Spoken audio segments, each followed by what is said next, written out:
Hello there, ladies and gentlemen, and welcome to another episode of Cookiecast.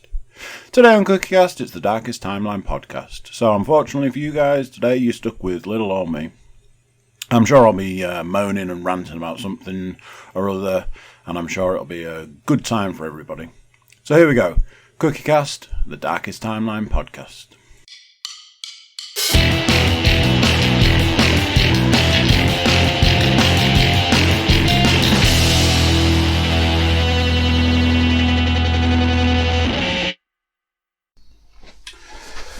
Right.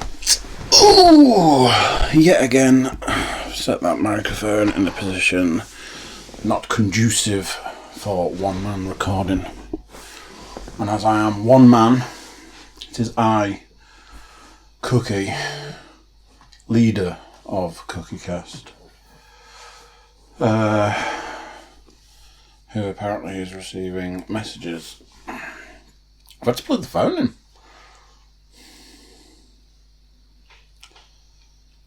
Right, so, the list this week, one of those lists,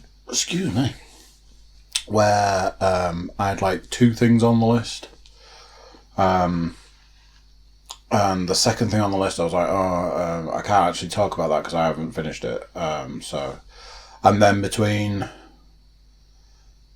there and I think literally I've added something every day this week. So there's like two things, and then each day I'm like, I'll talk about that.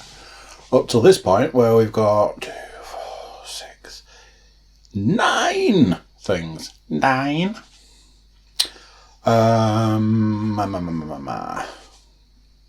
So, any of you out there that listen to podcasts, have I introduced it? It's Cookie.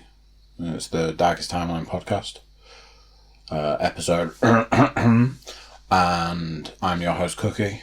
I'm joined today by portable hard drive, Xbox One controller, and 2-pack of Kleenex man-sized tissues. That's not what you think. Obviously, they're for Mr. Williams. Yep. So, it's still summer. Window is open a crack. But it's late. I'm recording this late. I got stuck in a debate. So I am late in the day recording this. So yeah. Right. So, any of you who listens to podcasts might know this. I'm sure that I've had this conversation with Paul before. And like I say, if you listen to podcasts, you're probably aware of this. Too many podcasts. In some ways I'm quite fortunate because my seating arrangement at work is quite noisy for a multitude of different reasons, all of them awful. So I get to work, charge my earphones, pop them in, podcast time.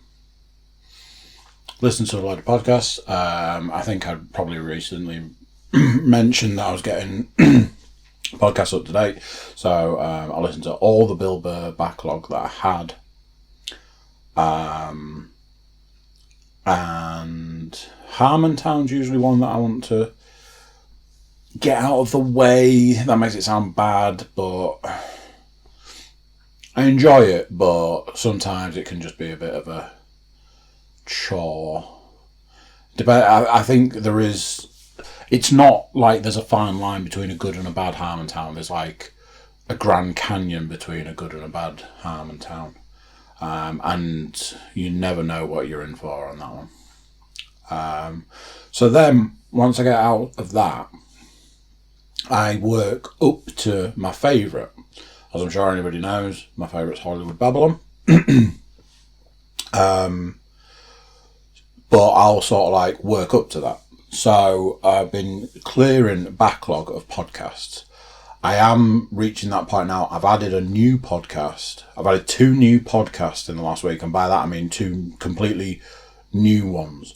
I've added one that's been going a little while. Anthony Jeselnik does a podcast with somebody else.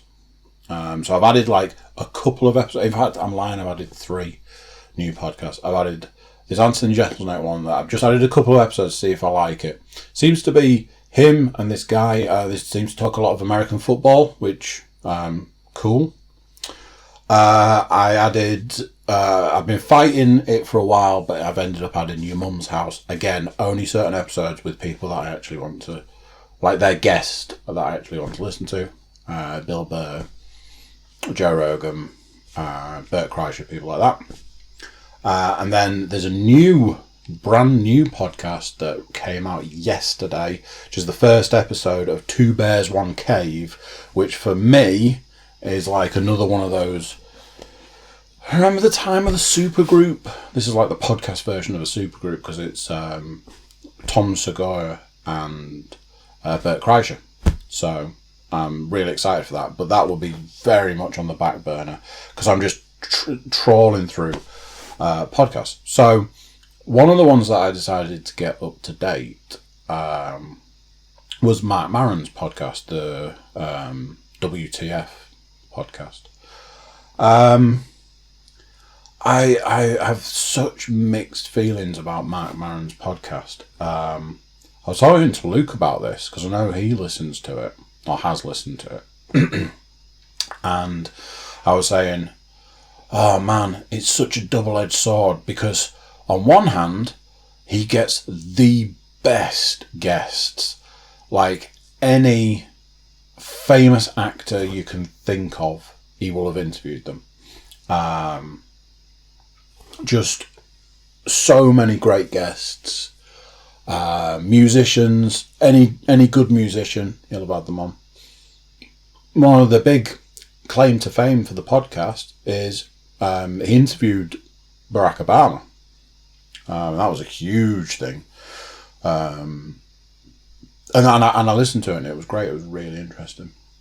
So he has the best guests, hands down the best guest. Which is great because you get to hear from these people and it's like, oh man, I want to listen to what that person has to say, I want to listen to what that person has to say. And it's great, you know. I recently listened to musically, like the remaining two members of the Beastie Boys, Slash, Duff McKagan, people like, I'll have like people from The Who, he interviewed Keith Richards at one point.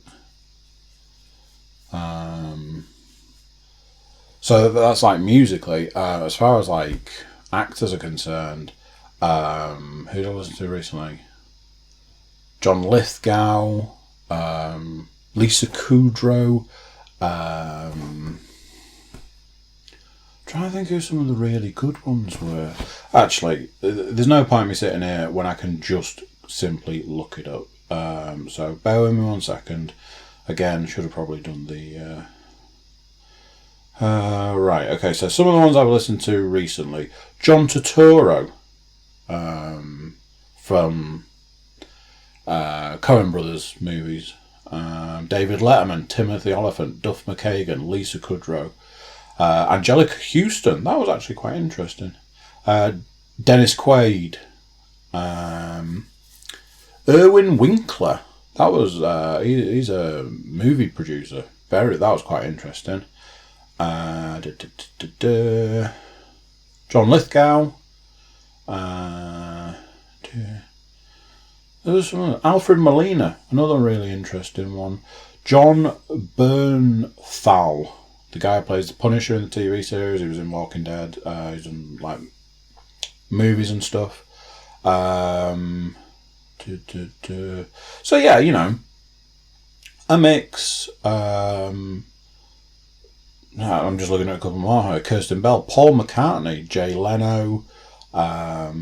So yeah, a mixture of things. So I do enjoy it, but he makes me a bit annoyed. So this is how it goes. He'll ask a question. Doesn't generally get, like, if somebody asks you a question, it's like, I don't know, where were you born? Oh, I was born in like, I was born in York, you know, if it was me, I was born in York. Whereabouts? Oh, I was born in this hospital, that hospital. What year? You know, this. And somebody might say, I was born in January 1986, and I was born in York, and I was born in this hospital, and it was, you know, these were my parents, and blah, blah, blah. The way Matt Maron does it is, where were you born? I was born in, I mean, obviously a lot of them are American, so it's like, I was born in Texas, and it'll be like, he'll just interrupt the answer. Like, he never gets, or I don't feel he ever gets a full answer to any question he ever asks, because he just interrupts. Another podcast that I used to listen to, which was cursed with this, was Alec Baldwin did a podcast. It seemed to be like a very educated podcast. But he was exactly the same. He would never let anybody answer a question. He'd ask a question, they'd start answering it, he'd just ask another question. And it would be a bit like, just let them answer the question. Something that seems to be the more recent thing with Matt Maron's podcast is, I'm guessing that he's been told, or he's decided, or something like that, that podcasts should only be an hour long. Which his aren't. His are like an hour and a half, but half an hour of that's like him rambling, and then there's a lot of advertising, as the way these podcasts go. So yeah, there's a lot of, he never gets the answer to a question because he never gives the person the opportunity to answer. Also, every single question seems to have to relate to whether the person he's talking to is Jewish. Surprise, surprise, Matt Maron is Jewish, and this makes up, I'm not joking when I say this, it's probably about 30% of his questioning is around whether the person is Jewish, are they related to anyone Jewish, have they got Jewish in their family, do they know how much Jewish they have in their family, and it's just that, it's constant.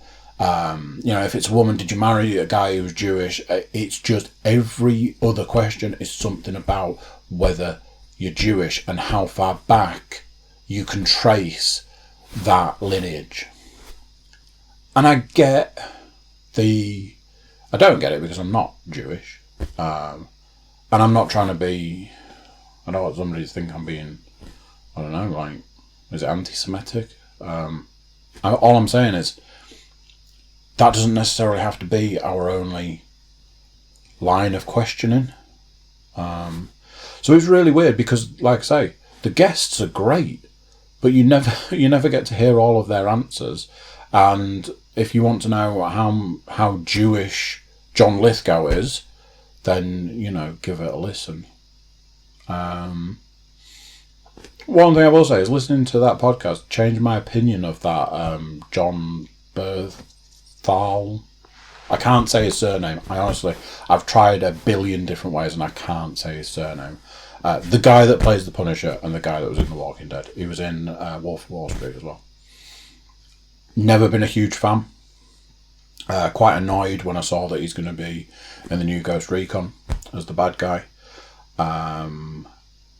Just never been a huge fan. I think it stems from his character in The Walking Dead. Obviously, you're supposed to not like that character, and I think I just carried that over. I've never watched The Punisher. I did watch the Daredevil series that he was in as the Punisher. Didn't think all that much to it. But listening to that Matt Maron podcast changed my opinion of him, because I never, you know, when you don't listen, when you don't know, you don't know. But yeah, like his like acting came from, he trained in Russia. And he just, one of those people that seems to be quite well educated, very passionate about his quote unquote art, and did a lot of his training in Russia. And it was actually quite an interesting podcast. Like I say, when he was able to get get his answers out. No surprises. I think he has Jewish lineage, so obviously good talking point for Matt Maron. I think all I'm going to say on that one is the guests are great. You know, people that you definitely want to listen to. It's just a shame that they're often ruined by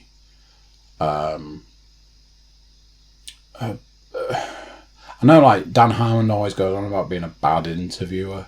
I think that's how I feel about Mark Maron. I don't think he's a great interviewer, which makes it all seem very strange when he, like I say, he has the best guests. Anyway, I got the Mark Maron podcast up to date, so I moved on to the next one. Next one on our protocol was the Joe Rogan podcast, JRE. So I was like, right, okay, which is the first episode I've got to listen to? So I scrolled all the way to the bottom of the ones. Again, Joe Rogan's one of those that I don't subscribe to. I download the episodes I want to listen to. He talks to people that I'm sure if I sat and listened to them, I'd find them interesting. But like I say, time is limited, especially in the podcast world. And I just don't have the time for podcasts that I might not find all that interesting. And I mean, he does multiple podcasts a week, so to keep up with that would be practically a full-time podcast job. And I've got other stuff that I wanted to listen to. So I scrolled to the bottom of the list, and I'm like, okay, who's the first podcast? And I looked and was like, what? What has happened here? What possibly could have possessed me to download this episode? So it was Joe Rogan talking to Dr. Phil. And I'm like, what has possessed me to download this? What could have possibly possessed me to download that? I don't know why I've done that. Then I started thinking, well, hang on a minute, maybe there was a reason. Maybe the past version of you was like, oh, that might be interesting. Maybe you read the blurb and it sounded interesting. Or maybe you saw something that told you that's one that needs downloading to watch, listen to. Why don't you give it a chance? You know, I have this whole first episode principle. Watch the first episode of any TV series. If you don't like the first episode, there's a high chance you're not going to like the rest. So it could be 20 minutes, 50 minutes, an hour out of your life, and you might lose that time, or you might discover the next best thing for you. So I was like, you know something?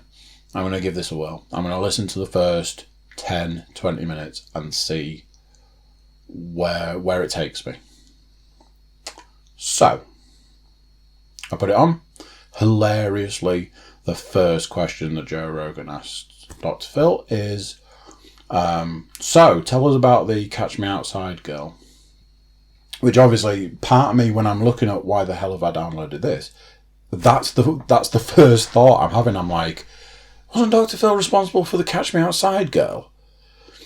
Hollywood Babylon, Ralph Garman and Kevin Smith do a lot about the Catch Me Outside girl. I didn't know it at the time. I knew it through Hollywood Babylon, and since looked into it a bit more. I think Lan's told me bits about it. I knew nothing about it other than by proxy. And Dr. Phil was like, great. That's the first question you asked me. Took it on the chin, took it like a champ, and just got straight into it. And really sort of explained how it was. By the sounds of it, it turned out that it was all for show. He talked about removing the audience and everyone else, and it was a very different situation. I don't want to go into it too much, because what I am going to say is, hands down, one of the best podcasts I've ever listened to. Hands down. Now then, Joe Rogan is actually responsible for categorically some of the best podcasts I've ever listened to.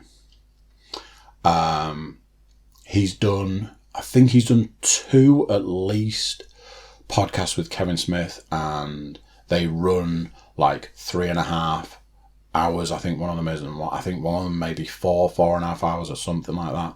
And they're great.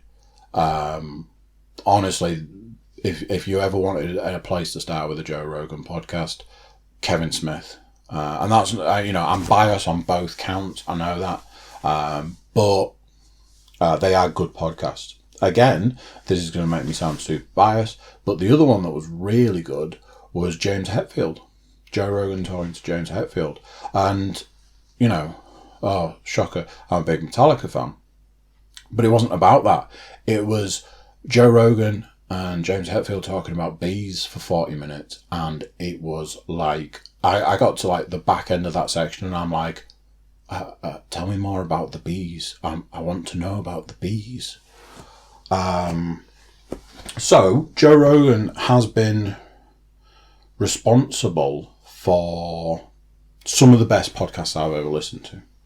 And I'm adding to the list the Dr. Phil Joe Rogan podcast. Fantastic. In my opinion, fantastic. Again, I had a newfound respect for Dr. Phil. Hugely intelligent man, as you might expect. I never realised that he gained fame off the back of Oprah. And I can't say that I would ever sit down and watch his TV show. Apparently he started a podcast, which part of me did sort of think, might give that a whirl. It was really good. It was really good. Obviously talks a lot of psychology, which is something I like and enjoy. The psychology of pain, the psychology of fighters, the psychology of sports people, the psychology of victims, and not necessarily people who are victims, but people who portray themselves as victims. That was very interesting to me. The mentality of actors and just one point I had it on in the kitchen while I was making food, and I kept like listening to a bit, pausing it and running through into the living room and saying to Lan, "Did you hear that? Oh my god!" Because that ties into and it's just, I thoroughly enjoyed it. And again, one of those things where I was like, "What the hell have I downloaded this for?" And then, a couple of hours later was like, that was fantastic. Cannot recommend that enough. So, if you're in the market for a recommendation for a podcast, there's mine. The next thing on my list, I'm thinking I'll leave till last. Even though I'm currently talking about podcasts, basically, I was going to go through all the podcasts on my phone. I know that sounds super exciting. And rate them. But I might leave that and see, if I've got, if I get to the end and we're like an hour in, might leave it. If I get to the end and we're 35 minutes, I might do it. But I'll leave it for now. I'll come back to it. Right. I like a rant. What's that you say? Understatement of the year. I do like a rant, but I'll talk about that separately. However, something this is one of those things, I have to be careful how I talk about this, because I might not have thought this one. Right, short version is, I'm tired of hipster tattoos. So there's that. I can hear you saying, what do you mean hipster tattoos? And I know that somebody I used to work with, who was convinced that I was truly a hipster, said that part of the thing that made me a hipster was I had tattoos. But I just see that I've more and more recently, I just seem to be seeing this spate of hipster tattoos. What I mean by that is like somebody who's got, they're not full sleeves, they're like tiny tattoos, like 2-inch tattoos, like dotted around on their arms, and they'll be like old school flash. Like back in the days, people used to go into tattoo parlours, and there was no such thing as like custom tattoos or bespoke or whatever the hell the word would be. Your tattoo artist wouldn't draw you a tattoo. Your tattoo artist would show you a thing on a wall. You pick a design.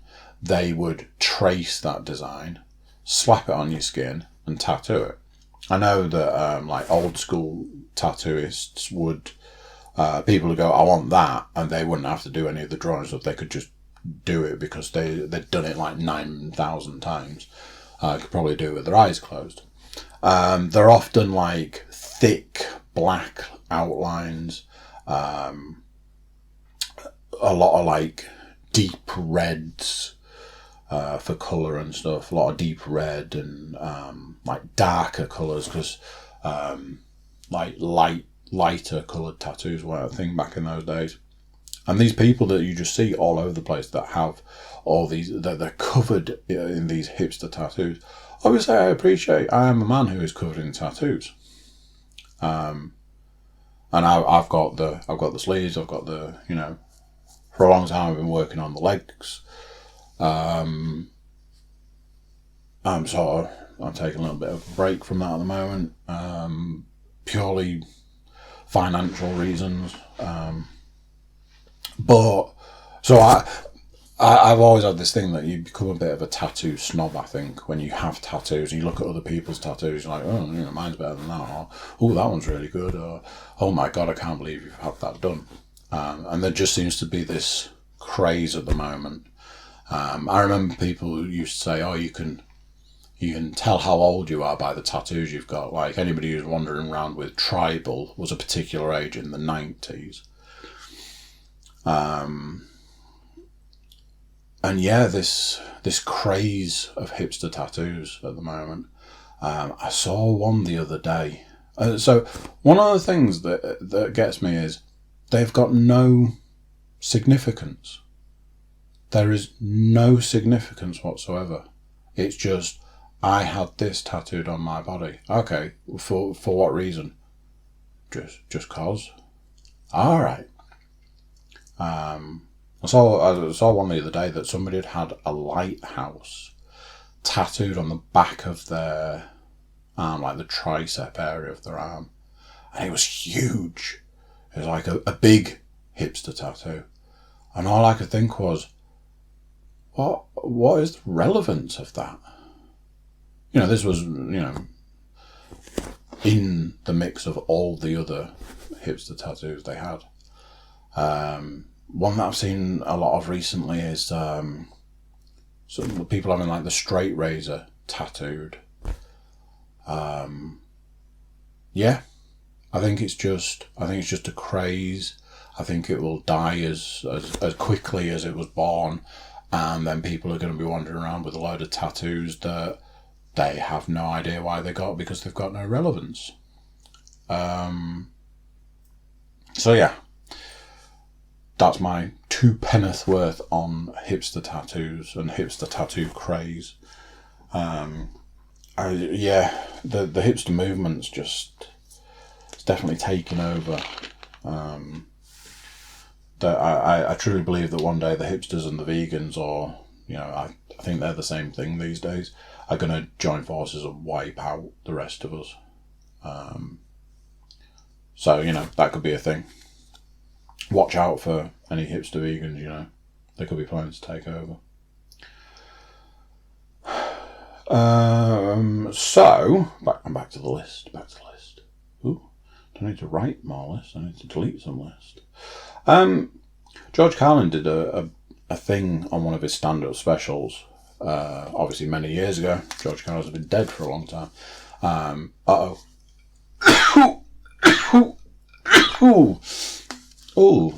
Excuse me, bless me, whatever. George Carlin did a thing years ago on one of his specials about how if we're perfect, why do we do stupid things? And then just went on. It was very much a, have you ever done this? It was like, have you ever gone into a room and forgotten why you were there? Have you ever looked at your watch and then looked at your watch again because you have no idea what the time is. One of the other ones was walking down a flight of stairs and thinking there's another step. If we're so perfect, why do we do these things? Why have we got the ability to do these things? So my one from the last week is I keep biting the inside, I keep biting my mouth, which is a bit of a phrase that sounds a bit weird sometimes, but my left cheek, I keep biting it, and like I'm touching it now with my tongue. And it is raw. I've got it was a broken tooth, and over the years there's been like various different things done to it. Like years and years ago, a dentist like built a tooth, like half a tooth, like the missing bit. They built that, and then years later that came out. And then another dentist just filled it in a sense, and then another dentist gave me a bad filling, and then another dentist was like, oh, that's a really bad filling, we'll redo that for free. And then a dentist had like left a bit of filling hanging over, so the tooth broke a bit more, and ongoing saga. But it does seem to mean that I bite the inside of my mouth a lot. And I did it the other day and was like, damn it, mother, whatever. And I was like, oh man, it really hurt. And then I think the next day did it again. And it's the sound. It's that bit where you go, and you're like, and you don't know what's worse, whether it's the biting and the pain and the rush of blood into your mouth, all that, or whether it's the sound you hear at the moment it happens. So yeah, why do we as humans have the ability to be able to do that to ourselves? Like, when you bite your tongue. I used to do this thing a little while ago. I used to do this thing where I'd be asleep, and in my sleep I'd bite my tongue, and I'd like obviously wake up and be like, whoa, and then be like, ow, and all you can think is, the hell have you done that for, you idiot? It's things like that you're like, how is this possible? Drink break. Oh man, I just caught my cheek on my tooth whilst having a drink. The irony, sweet comic irony. So yeah, that's just one of those things that had been driving me up the wall because I kept biting myself. And it's like, why is this thing? So I did some podcast coding yesterday, as I often do, and it was this podcast. Today is Tuesday. Tuesday's podcast day, podcast release day. Sometimes podcast recording day. Sometimes it's a Monday. As it is late on Tuesday. So last night I was like, oh man, I've been really good for months, and I've been like super ahead of uploading and coding and all of those bits. And then I have a couple of days off and didn't. I was like, oh no, I'm on holiday, and that means I don't have to do that thing that I know I definitely have to do because I have to release it every week. So I got to like the day before the podcast was due and had nothing. I was like, I hate that. I'm like, man, why didn't you just do it when you were supposed to? But I think it wasn't like I was sat around twiddling my thumbs. I was actually busy. So I'm like, right, okay, I need to code a podcast. So I was like, right, I've got one here. Harriet and Mike finally busted their podcast cherries and came and did a podcast. And I feel quite bad because I made a big deal about them coming to do it, and then I haven't coded it, I haven't uploaded it, I haven't done anything with it. And that isn't because I'm just like, yeah, now you've done the podcast and I'll just throw it in the bin. And it's not that I didn't want to do it. It's I'm trying to keep a time order. So I'm like, oh, well, that he recorded theirs at this point in time. I've got like 5 other podcasts before that need uploading. If I'm honest, that might be this week's, so that goes out next week, but that makes no difference because you won't hear this for months. So I was coding one of these, and it was like episode 3 or the third one, or I don't know if episodes and podcasts go together. It was the third one of these, so I coded it, and I was just cringing all the way through it. Not all the way through it, but like me ranting about people's driving, and me talking about how I learned to drive and pass my test, and just ranting about people's driving, and I was like, oh God, you just sound like a whiny bitch. Then there was a bit where I was yakking on about the bin and the bin men, and how they'd obviously decided to, they got out of bed that morning and decided to take me to task. I don't know. I was just moaning and whining and bitching. And I know that's kind of why or how this podcast came about. I look at this as like therapy. For a while I was like, I need some therapy.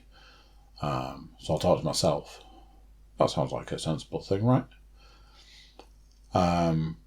So, yeah, I was coding this podcast and was just like, oh man, God, I'm such a whiny bitch. So that was fun. But I didn't do anything about it. It's not like I edited it or deleted anything or any of that.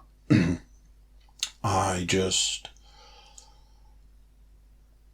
put the pictures on, coded it, uploaded it, and let it go, because I think podcasts go through like an evolution. I remember the first NFL podcast that we did. I remember the last NFL podcast we did. I remember the first football. I remember the last one. Zombie cast, movie cast, any of the podcasts. I remember the first podcast. Compare that to now. Compare that to any that I've done recently. Worlds apart. So I had to sort of, whilst cringing, also sort of do the, well, it is what it is, and it was what it was. It'll be a couple of months old. There's been, I don't know, 5, 6, 7 more of these since then. I haven't moaned about anybody's driving. I could. Believe me, my drive home was very interesting. Women drivers. And I know that's an old cliche, but Jesus, there was a woman in front of me on the way home, and she was like, oh, you're going to do all the things that I don't like.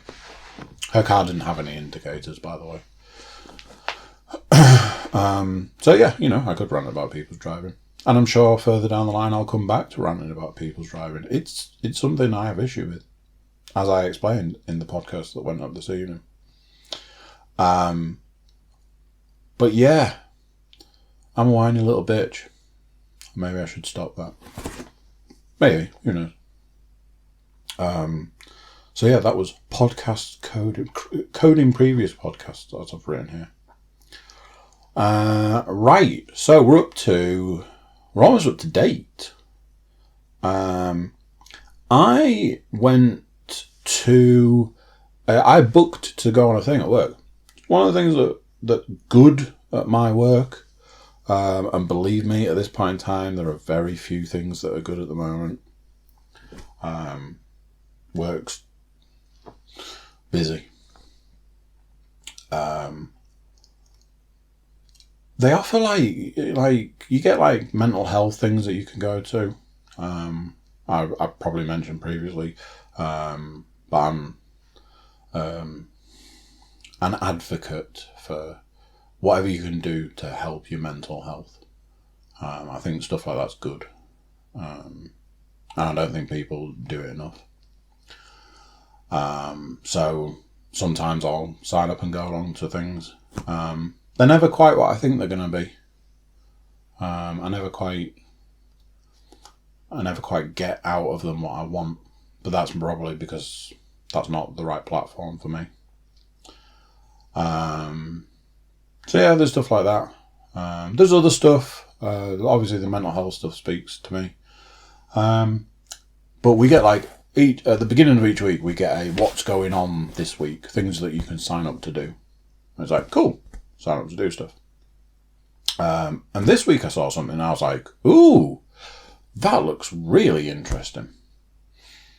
So this week there was like 4 possible time slots you could sign up to do an hour of like, not a course, but like an hour of learning sign language. And I think sign language, to say I think sign language is cool, I don't know how it sounds, but I think sign language is cool. I've known various different bits of sign language from quite an early age. Lad I went to school with, his work experience, I'm sure it was his work experience, he went to a school, I think that's right. Anyway, for whatever reason, he went and learned sign language, came back, and I was like, well, what's that all about? And he was like, oh, so, sign language, and he taught me the sign language alphabet. And as I was explaining to Lan earlier, that was mostly so that we could just sign to each other across the classroom. Now, I'm heavily dyslexic. So that was always fun because you had to like spell stuff out. So me trying to spell in another language, yeah, that was going to go well. I always remember like coming out of lessons and he was like, what were you trying to say then? And I was like, oh, I was saying this. It's like, you spelled it wrong. It's like, yeah, that's how I do things. And in this course today, we covered the alphabet and I remembered quite a lot of it. So that was then. A couple of people I've known through the years. People often know like little bits of sign language. Paul, podcast alum Paul, did sign language at university, so he knows loads of sign language. I actually asked him if he was going to come to this course thing, and he was like, "Why? I know it." It's like, yeah, but a little refresher. He didn't come, but would have been. I have been taught various bits of Macaton. As it was explained today, Macaton's more for dealing with children and children who have disabilities and need like a more simpler form of sign language. But there are bits and pieces that transcend, so that's cool. So it was like this amalgamation of stuff. Macaton's good for communicating with young children. It helps them communicate, or at least what I was told. So you can like sign to a child. Doesn't necessarily have to be a deaf child. It could just be a child. You can sort of teach them little bits and bobs. Help is a good one. I need help. Would you like help? So that a child can say, I need help. The one that seemed to get used the most was dirty. I remember, don't touch that, it's dirty. So yeah, it can help with young children's development. And sign language is something that I find quite interesting. Obviously not having the best head for learning, for languages especially. I generally find that, like anything, the more you use it, the more you remember it and the more you know it, especially if you put it in situations. Not too long ago, I used to have or attempt to have conversations in sign language stroke Macaton. And the guy who was saying today is like, you'd be surprised you know, when you see what a sign is, you're like, oh yeah, well that makes sense. And a lot of the stuff we were doing was, you know, the sign for this is this because of what else would it be, sort of thing. You know, P is you know the letter P. You make a P with your index finger and your index finger and thumb of your other hand. And it's things like I was told your dominant hand is like your pen hand and your other hand is like your paper hand, and that got brought up. I find it really interesting, and it's something that I've often thought, and for years have thought about pursuing, like actually learning and doing, like learning it as a language. So yeah, the guy was like, oh, you know, we've done an hour's session today, but really it could do with another session. So keep on the lookout for another session. I was like, yeah, definitely do that. Like he'd asked one guy a question in sign language, and the guy had sort of managed to answer in sign language, which was cool. And then he asked if anybody knew how to basically put together grandmother and grandfather, and I did know that, so I signed it. So that was kind of cool.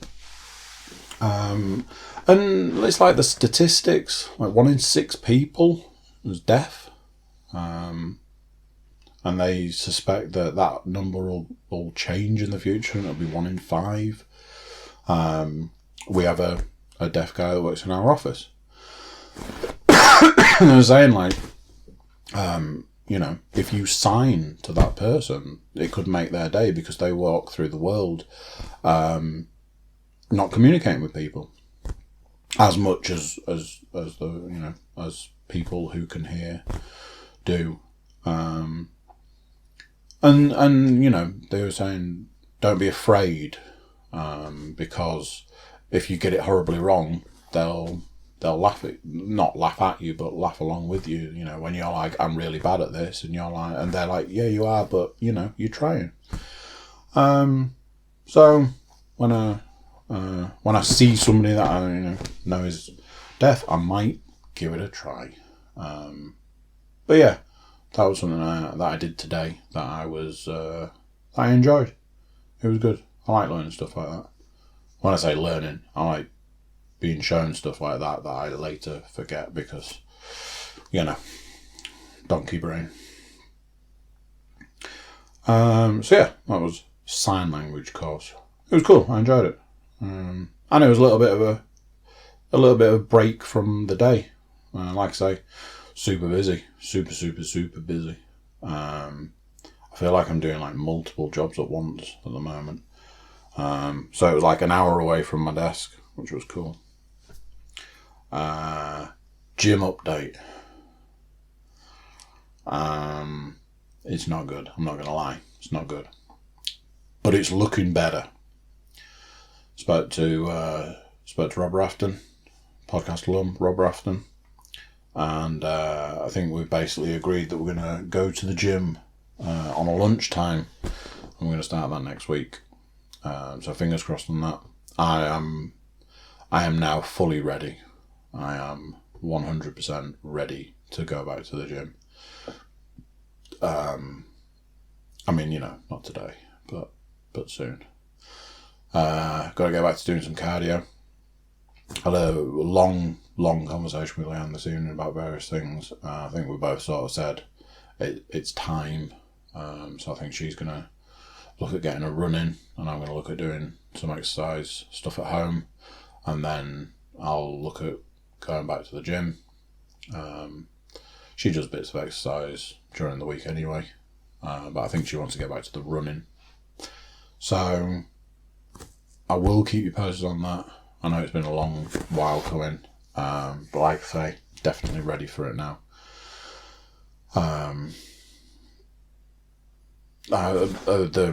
The Joe Rogan podcast I was listening to today with Alec Jones, which, I mean, Jesus, that is just... If you want to listen to what insanity sounds like, listen to that podcast. But yeah, there was this whole thing about doing doing like a Get Fit program and putting it out there and putting it on the internet and making it a challenge that way. And I've often thought about that, you know, with having this platform. I was like, maybe I should just, you know, I've said before on other podcasts, you know, make myself accountable to you guys, and then never did anything. So, ironically, at the time that I wasn't talking about it, I was going to the gym. So, yeah, stay tuned for that. This time next week, I might have been to the gym, and I might have done a run, and I might have lifted some weights, and I might have exercised at home. All a world of possibilities. So yeah, I'll get Jack tanned and juicy as fuck, as Robert Frank would say. On my list, it just says gym time. So maybe it will be. Right. Very quickly, just going to check, because the screen has gone off. Just going to check. Alright, okay. Alright, yeah, cool. So, it's that time of year, ladies and gentlemen. I don't mean hot as balls summer.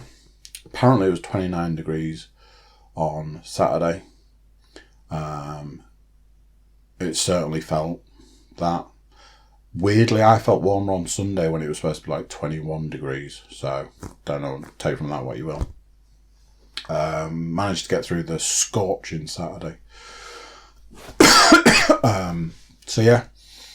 And I'm not talking about that. I'm not talking about the fact it's summer. But that does have a little bit of something to do with what I am talking about. It's that time of year, ladies and gentlemen. That's right. It's time for the one round of golf I play a year. That's right.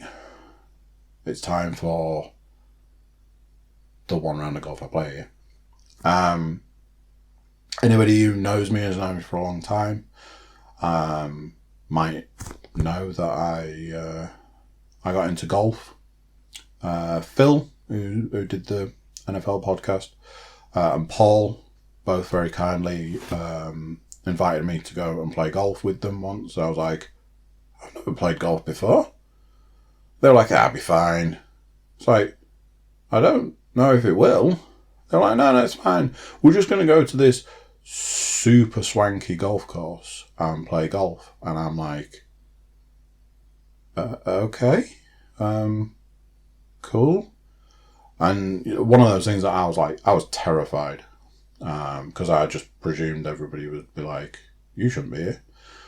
And going back, like, years and years and years, back to when I was a teenager, I used to caddy for my uncle, which meant carry the golf bag.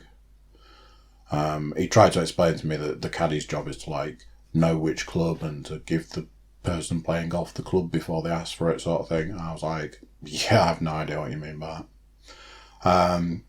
But he'd given me like a putter and some golf balls at one point. And I used to put golf balls into a plastic cup.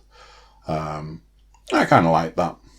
And then, yeah, years later, 20 years later, longer even, it was like Phil and Paul, they were off to play golf. I was like, oh, what are you guys doing? Oh, we're off to play golf. All right, okay. Do you want to come? What?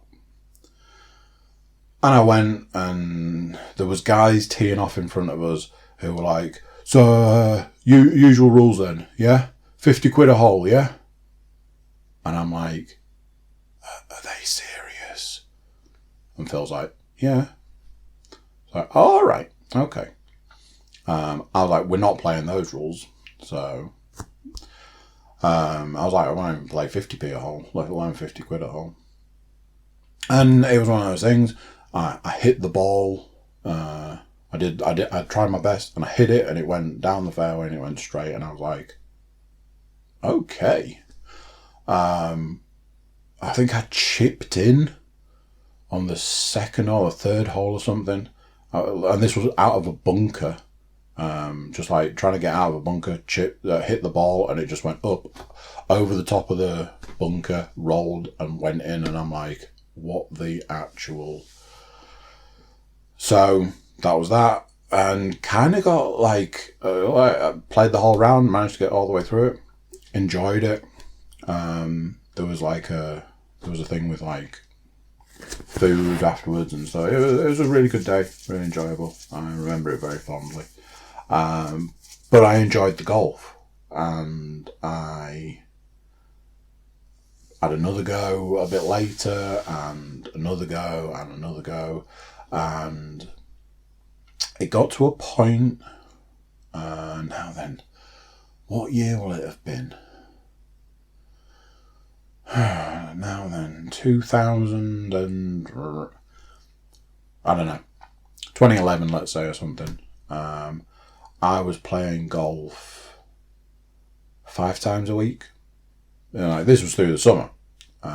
Even in the winter, though, I was playing like 2 or 3 times a week. I was, like anything in my life, absolutely obsessed. Had to have a set of clubs, have to have some shoes, have to have some trousers and shirts and coats and hats and balls and tees and every conceivable item that you could have, I had it. And ironically, I started out playing in a certain way, and then I just got worse. I had lessons. I got to the point where I'd cracked my ribs, because A, I was playing golf that much, and B, I was playing that badly that I'd actually cracked my ribs. I had to have like a couple of weeks not playing. Me and Phil signed up to get memberships at one of our local golf courses. Interesting side note, the year that we were members of a golf club was the second wettest year in history. Anybody want to guess what I said when I handed over the cheque for the membership fee? Oh, you can guarantee it's going to be the wettest year in history now I've done this. Well, I was wrong. It was the second wettest year in history. The golf club we were at had zero drainage. It was unplayable. Yeah, really bad. And then, over the last, I don't know, 5 years ago, I was still playing a bit, like a few times a year, more than a few times a year. Like 5 or 6 years ago, I was still playing quite regularly. Then it sort of turned into that. I was playing like a few times through the summer months, and then each year it's just got less and less and less. And now I think this coming up will be the only round of golf I'll have played this year so far, and we're in July. Last year I played 1 round of golf. The year before the year started out really well, I played like 3 rounds of golf in the first few weeks, months of the year. Then the next round of golf I played was in the summer, and then I didn't play for the rest of the year. So, like I say, it is that time of the year for the annual round of golf. Reason this started was Xbox Live, Xbox Gold. The game this month, one of the games this month, is the golf club with PGA Tour. I quite like the golf club as a game. Way back when the first one came out, it was kind of a bit like an indie game. I think it only came out digitally as well. So it's one of the few digital games I own. And I bought it when it came out. I was like, yeah, I'm prepared to buy this because it looks really good. And basically the way it was sold was, it's more realistic than your Tiger Woods, that sort of thing. That you can't spin the ball in midair. And it's supposed to feel like playing a round of golf, but as a game, if that makes any sense. If you played it, you'd understand it does feel like you're playing a round of golf. You know, you when you pull the stick back for your backswing, you can pull it back so much to put less backswing on and stuff like that. And then the second one came out. I got the second one. I think that had a physical copy. I'm looking now. I'm pretty sure the second one came out as a physical copy. Got that, played that and all that. So yeah, there's this latest golf game. So I was like, I actually like a golf game. Tiger Woods 2007. A demo. It had 3 courses. Me and Phil played it. Me and Pete played that demo for an entire day. And I mean from like 8 in the morning till like 2 the next morning or something. We played it for an entire day. And I'm like, I can't believe I'm going to say this, but I think I'm going to buy a golf game. Tiger Woods 2007, here we come. Played that to death. And played pretty much every Tiger Woods game since then. Right up until the Masters version, which was shockingly bad. Because again, it was another one that was like, we just want your money. It's like, alright, okay. So, I've been playing the golf club this week. I play that and then I play like Ghost Recon. So, you know, okay, have a round of golf and then go and shoot some guys. But the more I've been playing the golf club, like I say, it's like playing real golf, but it's still a computer game. The more I was playing it, the more I was like, man, getting a bit of a taste there. What's that taste? That's the taste of a round of golf. So I was really like, I really fancy a round of golf. Obviously, go straight to the Oracle. Thomas, I fancy a round of golf. Let's do this. So I was like, why don't we take a day off work? Because that always means that the golf course is quieter. Let's go have a round of golf. And he was like, yeah, I'll see if I can get the day off, which he could. I asked Mr. Williams, who at this point is still undecided, and Sin Bin member Mr. Tim Lacey was randomly walking past me and Tom and was like, when are we playing golf? It's like, next week. He's like, cool, I'll book the day off. And that's how you organise stuff, ladies and gentlemen. Simple as that. So yeah, time for a round of golf. I'll officially have to dust off the clubs, dust off the trolley, and I am serious when I say dust them off. Get the shoes out, get the trousers and the cap and the jacket and everything out. Oh, I can actually see the cap from here. And yeah, it's time for a round of golf. So super looking forward to it. I'm really excited, which means I'm going to play terribly and it'll rain. I think me and Tom are going to hit a driving range soonish, between now and then, which is only a few days. So I think we're going to hit the driving range one night this week. So that's, again, something exciting. I kind of want to give my driver another try because I just can't get on with it. I gave up using a driver years ago, and every now and then I give it a try, and it's just a no-go. But I don't want to give up on it because, you know, anybody who's bought golf clubs will know your driver, you know, for one club, and it's like, I don't know, like 130 quid or whatever. It's a lot to just sort of go, I'm never going to use this again. So yeah,